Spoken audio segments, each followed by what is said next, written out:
Hi everyone. NEET 2024 റിസൾട്ടിൽ Xylem ഒരു ചരിത്രം സൃഷ്ടിച്ചിരിക്കുകയാണ്. അപ്പോൾ സൈലത്തിൻ്റെ റിസൾട്ടിൻ്റെ ചരിത്രത്തിലേക്ക് ഒരു പൊൻതൂവൽ അണിയിച്ച വളരെ മിടുക്കിയായിട്ടുള്ളൊരു കുട്ടിയാണ് ഇന്ന് എന്നോടൊപ്പം ഉള്ളത്. പേര് ആയിഷ ഷദ. ആയിഷ ഷദക്ക് ഈ കഴിഞ്ഞ എക്സാമിന് 689 ആണ് സ്കോർ. അപ്പോൾ ആയിഷ ഷദയുടെ വിശേഷങ്ങളാണ് നമ്മൾ ചോദിച്ചറിയാൻ പോകുന്നത്. ആയിഷ, വെൽക്കം. അപ്പോൾ സൈലത്തിലേക്ക് വന്ന് പഠിച്ച് വളരെ ഒരു സ്കോറിലെത്തി വളരെ അടിപൊളിയായിട്ടിരിക്കുകയാണ്. ഇപ്പോൾ ഈ വിജയം അറിഞ്ഞ ഈ സമയത്ത്, ഇപ്പോൾ ഈ ഒരു സമയങ്ങളിലൊക്കെ എന്താണ് മോൾക്ക് മനസ്സിൽ തോന്നുന്നത്? എന്താണ് ഒരു ഫീലിംഗ്? എന്താണ് ഇപ്പോൾ? സന്തോഷമുണ്ട്. ഈ ഇത്തരം ഒരു സ്കോർ പ്രതീക്ഷിച്ചിരുന്നോ? ഇല്ല, ആദ്യം പ്രതീക്ഷിച്ചില്ലായിരുന്നു. പക്ഷെ നിരന്തരമായിട്ട് ഹാർഡ് വർക്ക് ചെയ്തതിൻ്റെ ഫലമായിട്ടാണ് ഈ റിസൾട്ട് എന്ന് മോൾ ഉറച്ച് വിശ്വസിക്കുന്നുണ്ട് അല്ലേ? അപ്പോൾ എനിക്ക് ചോദിക്കാനുള്ള ഒരു ഫസ്റ്റ് ക്വസ്റ്റ്യൻ എന്താണെന്ന് ചോദിച്ചു കഴിഞ്ഞാൽ, എങ്ങനെയാണ് മോൾ സൈലത്തിലേക്ക് എത്തിപ്പെടുന്നത്? സൈലത്തെക്കുറിച്ച് എങ്ങനെയാണ് അറിയുന്നത്? +2 മാരത്തോണും അങ്ങനെ +2ന്റെ എക്സാമിന് അങ്ങനെ യൂട്യൂബിൽ കണ്ടിട്ട്, +2 പഠിക്കുന്ന സമയത്ത് യൂട്യൂബിൽ മാരത്തോൺ വീഡിയോസും ക്വസ്റ്റ്യൻ ഡിസ്കഷനൊക്കെ കണ്ടിട്ട് അങ്ങനെയാണ് സൈലത്തെക്കുറിച്ച് അറിയുന്നത്. സൈലത്തിൽ വന്ന് സൈലത്തിൻ്റെ ഒരു അറ്റ്മോസ്ഫിയറൊക്കെ വളരെ ഓക്കെ ആയിരുന്നു. എന്തായിരുന്നു സൈലത്തിലെ ഒരു പഠന രീതി? പൊതുവേ നമ്മൾ കുട്ടികൾക്ക് അഷ്വർ ചെയ്യുന്ന ഒരു കാര്യമാണ് സൈലം ഒരു സ്ട്രെസ് ഫ്രീ ക്യാമ്പസാണ്. നീറ്റിന് റിപ്പീറ്റ് ചെയ്യുക എന്നുള്ളത് വളരെ ബുദ്ധിമുട്ടുള്ള ഒരു കാര്യമായിട്ടാണ് പല ആളും മനസ്സിലാക്കുന്നത്. അത് ചിലപ്പോൾ കുട്ടികൾ മനസ്സിലാക്കുന്ന ഒരു രീതിയായിരിക്കും. പക്ഷെ സ്ട്രെസ് ഫ്രീ ആയി പഠിച്ച ഷദയെ പോലെയുള്ള നല്ല റിസൾട്ടിലേക്ക് എത്താമെന്ന് നമുക്കറിയാം. അപ്പോൾ സൈലത്തിൻ്റെ ഒരു ക്യാമ്പസ് അറ്റ്മോസ്ഫിയർ എങ്ങനെയായിരുന്നു മോക്ക്? ക്യാമ്പസ് വളരെ അടിപൊളിയായിരുന്നു. നമ്മൾ തലേന്ന് ഓൺലൈൻ ക്ലാസ്സിൽ കണ്ട് നല്ല പ്രിപ്പയർ ചെയ്ത് പിറ്റേന്ന് ഓപ്പൺ ക്ലാസ്സിൽ വരും. പിന്നെ അവിടെ നമുക്കൊന്നും കൂടി റിവൈസ് ചെയ്യാൻ പറ്റും. അപ്പൊ നമുക്കൊന്നും കൂടി ആ കൺസെപ്റ്റ് ഒക്കെ അതാണ് ഷദ പറഞ്ഞത്. സൈലത്തിൻ്റെ എക്സ്ക്ലൂസീവ് ആയിട്ടുള്ള ഹൈബ്രിഡ് സിസ്റ്റത്തെ കുറിച്ചാണ്.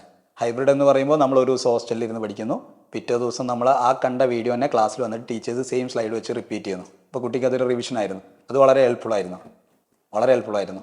അതുകൊണ്ടാണ് നമുക്ക് മെമ്മറൈസ് ചെയ്യാനും കൂടുതൽ ക്വസ്റ്റ്യൻസ് വർക്ക്ഔട്ട് ചെയ്യാൻ പറ്റും അല്ലേ? കുറേ സമയം സെൽഫായിട്ട് പഠിക്കാനും ഒരുപാട് സമയം കിട്ടും. കൂടുതൽ ക്വസ്റ്റ്യൻസ് കാണാൻ പറ്റും. ഡൗട്ട് ക്ലിയർ ചെയ്യാനുള്ള കുറേ സെഷൻസ് ഉണ്ടായിരിക്കും.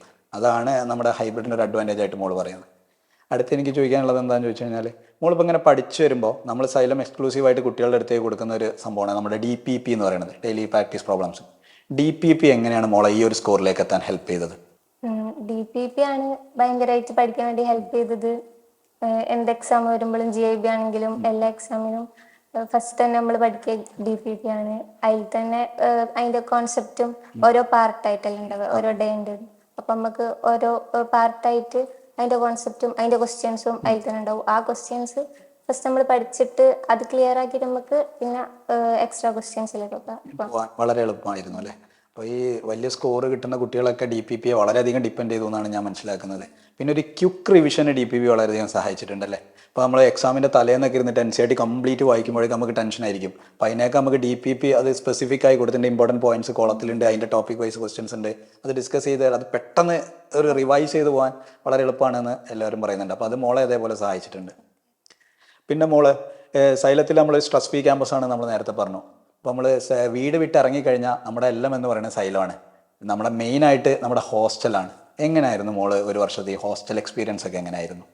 ഹോസ്റ്റലിൽ പഠിക്കാനൊക്കെ നമുക്ക് ഭയങ്കര ഹെൽപ്ഫുൾ ആയ ഒരു അറ്റ്മോസ്ഫിയർ. വാർഡൻസ് ആണെങ്കിലും മെന്റേഴ്സ് ആണെങ്കിലും എല്ലാവരും സപ്പോർട്ടീവ് ആയിരുന്നു. നല്ലോണം പഠിക്കാൻ പറ്റും. പിന്നെ അപ്പോൾ നമ്മുടെ കൂടെയുള്ള നമ്മളെ ഫ്രണ്ട്സ് എന്ന് പറയുന്നത് നമ്മളെ സിബ്ലിങ്സിനെ പോലെ ആയിരിക്കും. കാരണം നമ്മളെ വീട്ടിൽ ഒരുമിച്ചിരിക്കുന്നു, ഒരുമിച്ച് ഉറങ്ങുന്നു, ഒരുമിച്ച് ഭക്ഷണം കഴിക്കുന്നു, ഒരുമിച്ച് പഠിക്കുന്നു. അപ്പോൾ നമ്മളെ സിബ്ലിങ്സ് പോലെ തന്നെ നമ്മളെ ഫ്രണ്ട്സിൻ്റെ ഒക്കെ സപ്പോർട്ടൊക്കെ എങ്ങനെയായിരുന്നു?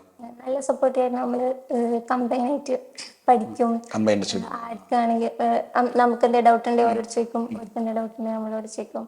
എപ്പോഴും നമ്മുടെ കൂടെ ഒരാളുണ്ടാവുക. ഫസ്റ്റ് നമ്മൾ ഓരോടാണ് ഡൗട്ടൊക്കെ ചോദിക്കുക, എന്നിട്ട് പോയിക്കറിയില്ലെങ്കിൽ സാധനങ്ങൾ. അതെ, ശരിയാണ്. അപ്പോൾ മെൻറ്റർ സപ്പോർട്ട് ആണെങ്കിലും ടീച്ചർ സപ്പോർട്ട് ആണെങ്കിലും ഒക്കെ മോൾക്ക് വളരെ ഈ റിസൾട്ടിലെത്താൻ വളരെയധികം സഹായിച്ചിട്ടുണ്ട് അല്ലേ?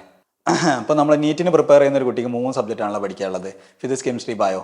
മോൾക്ക് കമ്പാരിറ്റീവ്ലി ഏറ്റവും ഈസി ആയിട്ടുള്ള സബ്ജക്റ്റ്, ഏറ്റവും ബുദ്ധിമുട്ടായിട്ടുള്ള സബ്ജക്റ്റ് ഏതായിരുന്നു? ഈസി ആയിട്ടുള്ളത് ബയോ. ഒബ്വിയസ്ലി ബയോ ആണ്. ടഫായിട്ട് തോന്നിയിട്ടുള്ളത് കുറച്ചും കൂടി പ്രിപ്പയർ ചെയ്യാനെന്നുള്ളത് തോന്നിയിട്ടുള്ളത് ഫിസിക്സ് ആണ്. അത് നല്ലൊരു ആൻസറാണ്. ടഫാണ് എന്നുള്ളതിലുപരി ഒന്നുകൂടി ശ്രദ്ധിച്ച് പ്രിപ്പയർ ചെയ്യേണ്ടത്, അത് അടുത്ത് ശ്രദ്ധിക്കേണ്ട ഒരു ആൻസർ ആയിരുന്നു അതെന്ന് എനിക്ക് തോന്നുന്നു. ഒന്നുകൂടി പ്രിപ്പയർ ചെയ്യേണ്ടത് ഫിസിക്സ് ആണ്, കൂടുതൽ സ്ട്രെസ് ചെയ്യേണ്ടത്. അപ്പോൾ ഈ ഫിസിക്സിനെ എങ്ങനെയാണ് മോൾ, ഈ ഫിസിക്സിലുള്ള ടഫ് ചില ചാപ്റ്റേഴ്സൊക്കെ ഉണ്ട് കുട്ടികൾ പറയുന്നത് കേൾക്കാം, എങ്ങനെയാണ് അതിനെ മോൾ ഓവർകം ചെയ്യാൻ, അതിനെ ടാക്കിൾ ചെയ്യാൻ വേണ്ടി എടുത്ത സ്ട്രാറ്റജീസ് ഒക്കെ എന്തൊക്കെയായിരുന്നു? ടഫായിട്ടുള്ള ചാപ്റ്റർ ആണെങ്കിലും DPP തന്നെയാണ് നല്ലോണം കോൺസെൻട്രേറ്റ് ചെയ്തത്. വേറെ ഒന്നും പഠിക്കാണ്ട് DPP പറഞ്ഞതും പിന്നെ ഓൺലൈൻ ക്ലാസ്സും അറിയാത്ത ചാപ്റ്റർ ഒക്കെ അത് മാത്രമേ പഠിച്ചിട്ടുള്ളൂ.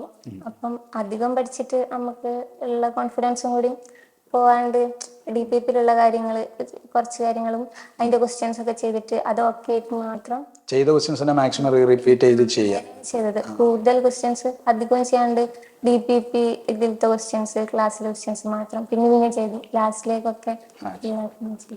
മോള് പറഞ്ഞപ്പോഴാണ് എനിക്കൊരു കാര്യം ഓർമ്മ വന്നത്. നമ്മൾ ഇപ്പോൾ ഈ റിപ്പീറ്റ് ചെയ്യണത് ഒരു 1 ഇയർ കോഴ്സാണ്. ചിലപ്പോൾ ഏതെങ്കിലും ക്ലാസ് മിസ്സായിട്ടുണ്ടെങ്കിലും ഈ ഹൈബ്രിഡിൻ്റെ ഒരു അഡ്വാൻറ്റേജ് ഞാൻ മനസ്സിലാക്കുന്നത് ഒരു വീഡിയോ ലൈബ്രറി അവിടെ ബാക്കിയുണ്ടായിരിക്കും അല്ലേ.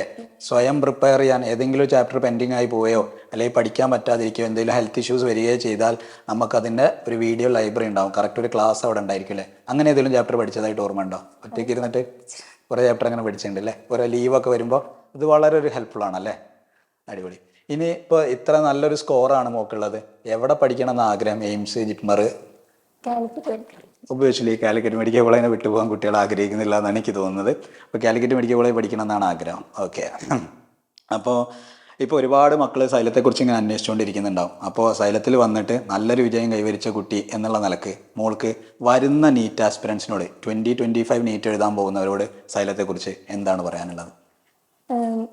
മെയിനായിട്ട് നമ്മൾ ഇവർ തരുന്ന ഷെഡ്യൂളും കാര്യങ്ങളൊക്കെ കറക്റ്റ് ആയിട്ട് ഫോളോ ചെയ്താൽ സൈലത്തെ ട്രസ്റ്റ് ചെയ്തിട്ട് നമ്മൾ വെറുതെ ടെൻഷൻ അടിക്കാണ്ട് എല്ലാ കാര്യങ്ങളും ഇവരെ തന്നെ നമുക്ക് പ്രൊവൈഡ് ചെയ്യുന്നുണ്ട്. നമ്മൾ അത് ഇതാക്കിയിട്ട് അതിനോട് ഇതാക്കിയിട്ട് നമ്മൾ അങ്ങനെ തന്നെ പഠിച്ചു പോവാം. ശ്രദ്ധയെ നമ്മൾ കൺക്ലൂഡ് ചെയ്യുകയാണെങ്കിൽ ശ്രദ്ധ പറഞ്ഞ കാര്യങ്ങൾ ഇത്രയാണ്.